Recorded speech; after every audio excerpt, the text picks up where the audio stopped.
Today we're going to go over a fundamental verse in the Gospel of Mark. Mark 2:10.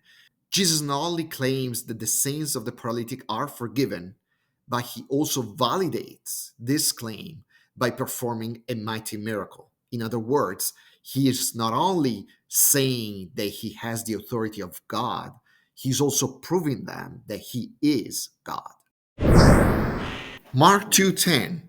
Hina de eidete hoti exousian ekei ho huios tu anthropu, aphienai hamartiais epites ges, legei to paralytico. So Mark 10 is within the direct speech of Jesus. Jesus is talking here. Okay, so it's part of a speech that Jesus is giving to the Pharisees and the scribes that are there.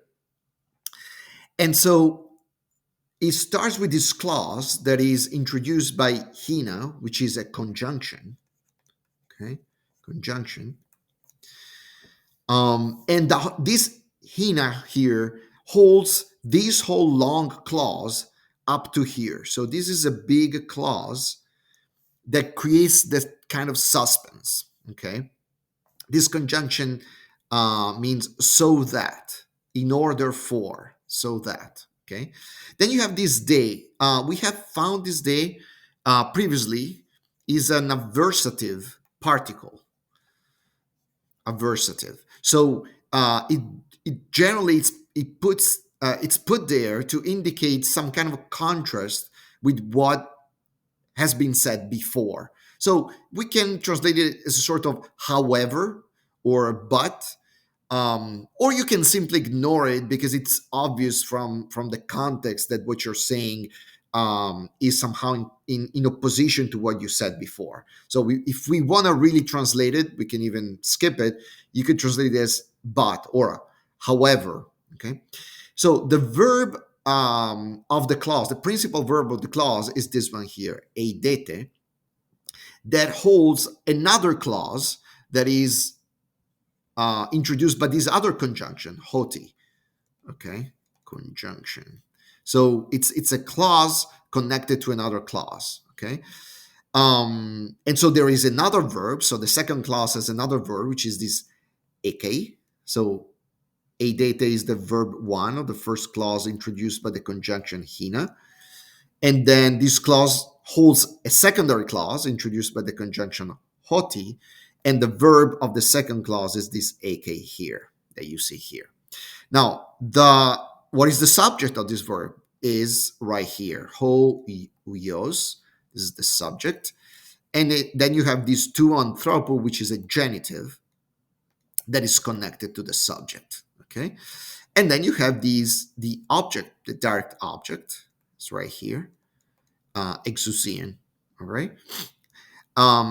And this clause is holding also this other verb, which is in the infinitive form. So we can call it verb 3, which is connected to this exousian. We're going to see this means the power, the authority. So the authority of doing something. So this exousia is actually connected to this aphiena, is the power of doing something. That's why you find this verb in the infinitive form that has its own direct object right here, hamartias.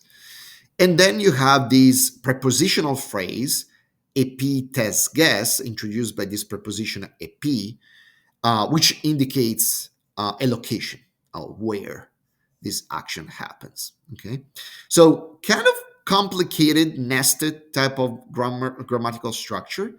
And then once this clause is done, Mark introduces a sort of parenthesis here. And in fact, in this, you have this dash. So it's a sort of parenthesis because from the first person, right, speech, so Jesus is speaking, then Mark jumps to the third person, right? You see this verb here is in the third person singular. So there's this switch from first person to third person. So it should be, it's part of this very fluid way of Mark of talking to make his narration very, very vivid. And it can be translated as a sort of parenthetical indication, where is now is it's Mark all of a sudden that tells the story of Jesus, while before it was Jesus himself speaking.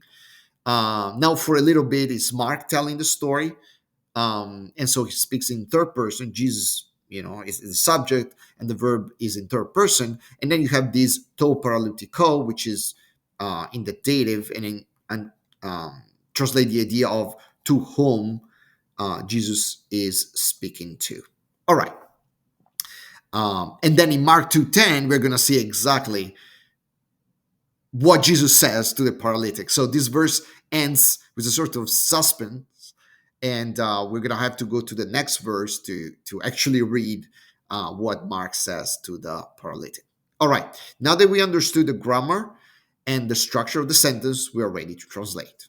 So let's start. Hina, we said, is a conjunction that means so that, and they, we can use it as but. Okay, so, and we can put it at the beginning. So, but, however, in order for you to, okay, or so that you may, and the verb eidete comes from the verb eidon, like this, which is irregular, which means to know, to know.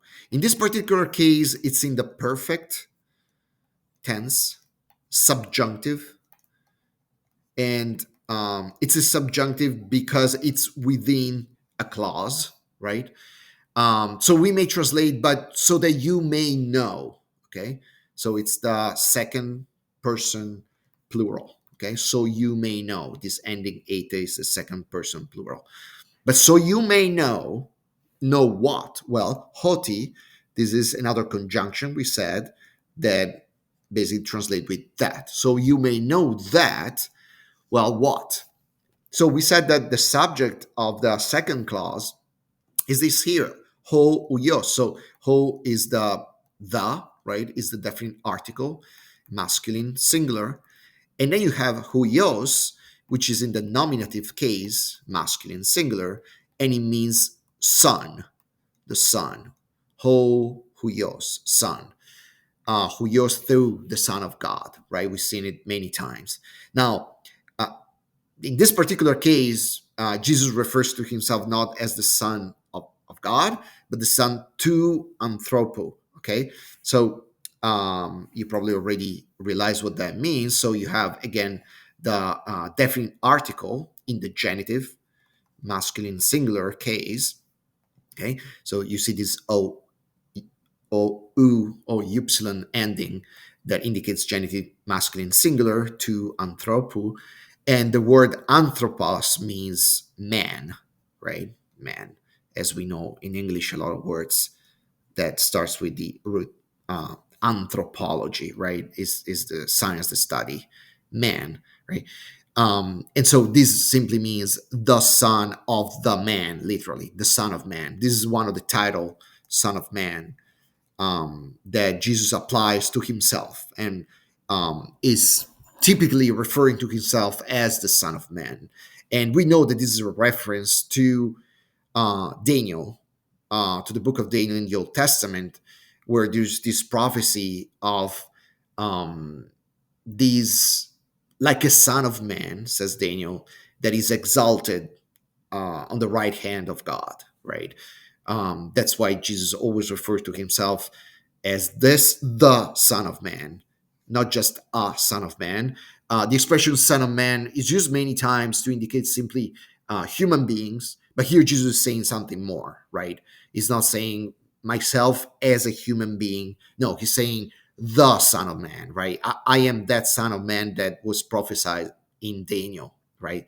Basically, I'm the Messiah, right? That's what he's saying here. So, but in order for you to know that the Son of Man, eke, now this is the verb echo, okay? The verb echo just means to have.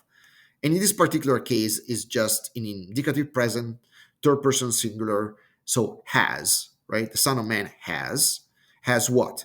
You see here, direct object ending in an, which is in accusative case, feminine singular. And we already found this term before. Exousian is the authority, the power and the authority. Okay, it's a powerful noun that indicates not only the ability of doing something, but also the authority to do something. Okay, the power, the authority, the ability. Okay, I would like to translate in this case the power, okay, because it's the power of forgiving sins, the authority of forgiving sins, okay. But so you may know that the Son of Man has the authority of doing what? Well, we just said it, forgiving sins, right? We found this expression so many times in the past few verses. We already should know. Aphienai, this is the infinitive infinitive form, so it means to forgive. Okay, the power, the authority to forgive what? Hamartiais, the sins, to forgive sins.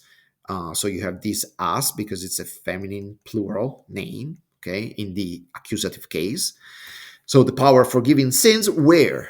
Well, you have this prepositional phrase, epi tes ge. So epi is a preposition that means upon, on, upon, and then you have that holds a genitive. You see this ending s indicates a genitive in the feminine singular because the noun guess, gay guess, is feminine, and it's the earth. Earth. In fact, the English word geology, right, which is the study of the earth, comes from the root gay, geology. All right. And tes is the definite article in the feminine singular. So literally means upon the earth. Okay, upon the earth. So the Son of Man has the power of forgiving sins upon the earth. Okay. And so Mark at this point stops Jesus from speaking, and we say he jumps to the third person type of narration. And so he says, well, at that point, Jesus understood being the subject, lege, so this is the third person singular of the verb lego that we've seen so many times, which means to say. Okay, so in this particular case, indicative present, third person singular, he says, right? Jesus says, and then you have this dative here in the masculine singular that gives an indication to whom Jesus is speaking, and we know who he's speaking to is the paralytic, right?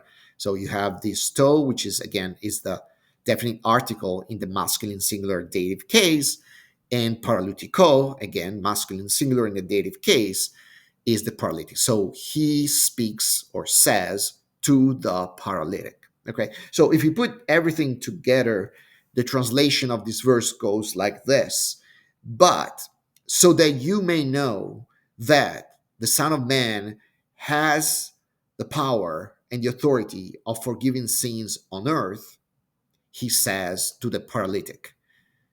What does he say? Well, to figure it out, we'll have to wait until the next session. Mark 2:11. What a cliffhanger.